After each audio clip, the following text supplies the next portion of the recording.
শুভ সন্ধ্যা। বাংলাদেশের ১৮ কোটি মানুষ এবং পার্শ্ববর্তী দেশ ভারতের পশ্চিমবঙ্গ, মেঘালয়, ত্রিপুরা, আসাম অর্থাৎ বাংলাদেশের সীমান্তবর্তী যেসব জেলাগুলো রয়েছে, বিশেষ করে বাংলা ভাষাভাষী যেসব মানুষ রয়েছে তারা এবং আহ, দিল্লি বিশেষ করে রাজনৈতিক অঙ্গন অর্থাৎ ভারতের যে বর্তমান সরকার রয়েছে সেই সরকার পর্যন্ত একটা বিষয় নিয়ে বেশ চিন্তিত এবং এই যে জায়গাগুলোর নাম বললাম ভারত এবং বাংলাদেশে সবচেয়ে বেশি আলোচিত যে বিষয় এবং যেটা নিয়ে অনেক গবেষণা হচ্ছে সেটা হচ্ছে বাংলাদেশের সাবেক যিনি প্রধানমন্ত্রী শেখ হাসিনা আওয়ামী লীগের সভাপতি, আহ, তার বিরুদ্ধে ২০২৪ সালের মানবতা বিরোধী যে অপরাধ হয়েছে সেই অপরাধের আহ, একটি বিচার বাংলাদেশের দুঃখিত আন্তর্জাতিক অপরাধ ট্রাইব্যুনাল এই নভেম্বরের ১৭ তারিখে তার ফাঁসির রায় দিয়েছে বেশ ৩টি কারণের উপর ভিত্তি করে। এর মধ্যে সবচেয়ে বড় যে ব্যাপারগুলো সেটা হচ্ছে যে মানবতা বিরোধী অপরাধ হয়েছে অর্থাৎ তার নির্দেশে বাংলাদেশে বেশ কিছু হত্যাকাণ্ড হয়েছে। এইদিকে দেখা যাচ্ছে যে গত বছর আওয়ামী লীগের যে রাজনৈতিক কার্যক্রমের উপর নিষেধাজ্ঞা দেওয়া হয়েছে এই বছরই। পাশাপাশি বাংলাদেশের যে নির্বাচন কমিশন, সেই নির্বাচন কমিশন আবার আওয়ামী লীগের রাজনৈতিক যে নিবন্ধন রয়েছে সেটাকে স্থগিত করেছে। এমত অবস্থায় শেখ হাসিনার বিরুদ্ধে এই যে রায় হলো এবং যে আওয়ামী লীগের যে বর্তমান অবস্থা, অনেক নেতাকর্মী পলাতক রয়েছে, এই অবস্থায় অনেক আলোচনা টেলিভিশন টক শোতে হচ্ছে, পত্রিকায় বিভিন্ন কলাম হচ্ছে, পাশাপাশি সোশ্যাল মিডিয়ায় তো নানা রকম বিশ্লেষণ হচ্ছে। আমি অবশ্য ওই দিকটাতে যাচ্ছি না। আমার আজকে যে আলোচনার বিষয় সেটা হচ্ছে যে আমার পছন্দের মানুষ এলন মাস্ক, তার যে আহ, টুইটার যিনি কিনে নিয়েছেন সেটার নাম দিয়েছেন এক্স হ্যান্ডেল, তার একটা আহ, নতুন সংযোজন হচ্ছে গ্রক।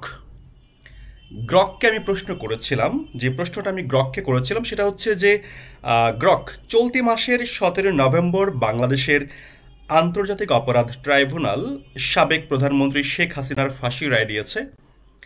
শেখ হাসিনা এখন ভারতে আশ্রিত আছেন এবং তিনি এখনও পর্যন্ত বাংলাদেশ আওয়ামী লীগের সভাপতি।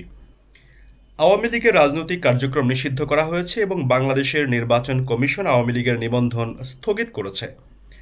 আগামী ফেব্রুয়ারিতে বাংলাদেশে নির্বাচন অনুষ্ঠিত হওয়ার কথা রয়েছে। বাংলাদেশের সাবেক প্রধানমন্ত্রী শেখ হাসিনার রাজনৈতিক ভবিষ্যৎ তুমি কেমন দেখতে পাও? তোমার বিশ্লেষণ জানতে চাই, কয়েকটি কারণ সহ উল্লেখ করো। এই প্রশ্নটা আমি গ্রককে করেছিলাম। গ্রক আমাকে যে উত্তর দিয়েছে সেটাই আমি আপনাদেরকে এখন শেয়ার করব। গ্রক আমাকে বলেছে, শেখ হাসিনার রাজনৈতিক ভবিষ্যৎ নিয়ে আমার বিশ্লেষণ মূলত অন্ধকারময় এবং অনিশ্চিত। যেখানে তার সরাসরি ক্ষমতায় ফিরে আসার সম্ভাবনা খুবই কম, কিন্তু দীর্ঘমেয়াদী প্রভাব বজায় রাখার কিছু সুযোগ রয়েছে। এটা গ্রকের মন্তব্য।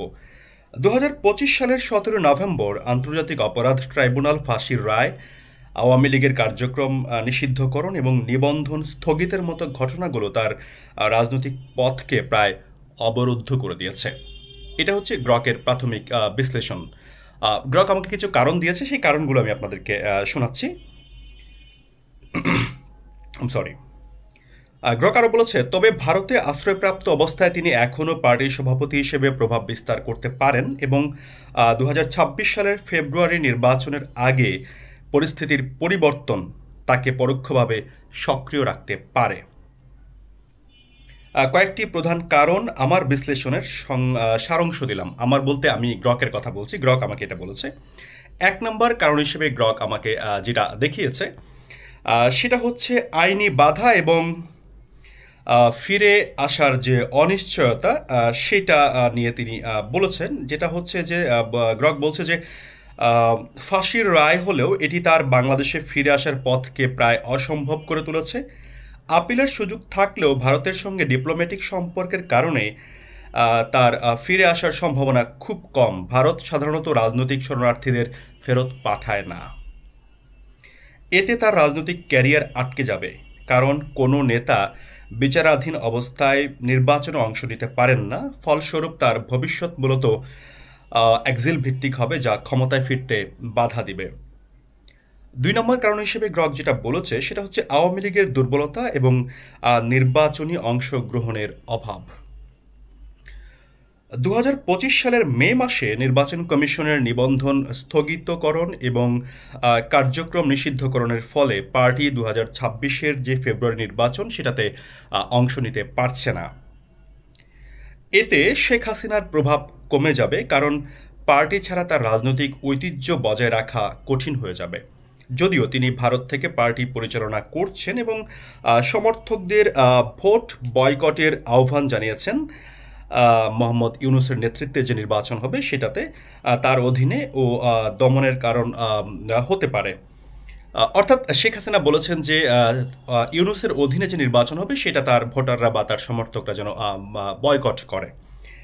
এটা ফলে তার ফিরে আসার পথ আরও সংকীর্ণ হয়ে যাবে। এটা হচ্ছে তার ২ নম্বর বিশ্লেষণ। গ্রকের ৩ নম্বর বিশ্লেষণ যেটা, সেটা হচ্ছে বলছে যে আন্তর্জাতিক এবং অভ্যন্তরীণ সমর্থনের দ্বৈততা। এইখানে গ্রক বলতে চেয়েছে ভারতের সমর্থন তাকে রক্ষা দিচ্ছে, যা তার এক্সিলকে স্থায়ী করে তুলেছে এবং বাংলাদেশের সঙ্গে সম্পর্ককে জটিল করে তুলেছে, যেটা আমরা বিভিন্ন সময় দেখতে পাচ্ছি। অভ্যন্তরীণভাবে তার সমর্থকরা এখনও শক্তিশালী, যেমন ছাত্র আন্দোলনের পরিপ্রেক্ষিতে সহিংসতার সতর্কতা, এবং তিনি দীর্ঘ খেলা খেলে ভবিষ্যতে ফিরে আসার আশা করতে পারেন যদি নতুন সরকার অস্থিতিশীল হয়। এখানে বড় একটা কথা কিন্তু বলেছে যে ভবিষ্যতে যে নির্বাচন হবে সেই নির্বাচনে যে দল সরকার গঠন করবে তারা যদি দুর্বল হয়, অস্থিতিশীল হয়, সেই ক্ষেত্রে শেখ হাসিনার জন্য একটা সম্ভাবনা তৈরি হতে পারে। এটা তার বিশ্লেষণ। তবে এটি অনিশ্চিত, কারণ ইউনাইটেড নেশন এবং অ্যামনেস্টির মতো সংস্থাগুলো যে রায় দিয়েছে আন্তর্জাতিক অপরাধ ট্রাইব্যুনাল, সে রায়কে সমর্থন করলেও ডেথ পেনাল্টির বিরোধিতা করেছে, যা আন্তর্জাতিক চাপ বাড়তে পারে।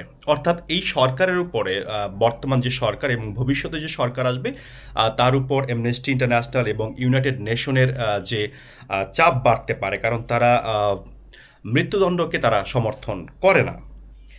গ্রক একটা সারাংশ দিয়েছে। সারাংশতে গ্রক যেটা বলতে চেয়েছে সেটা হচ্ছে যে শেখ হাসিনার রাজনৈতিক জীবন এখন প্রভাবশালী কিন্তু অকার্যকর।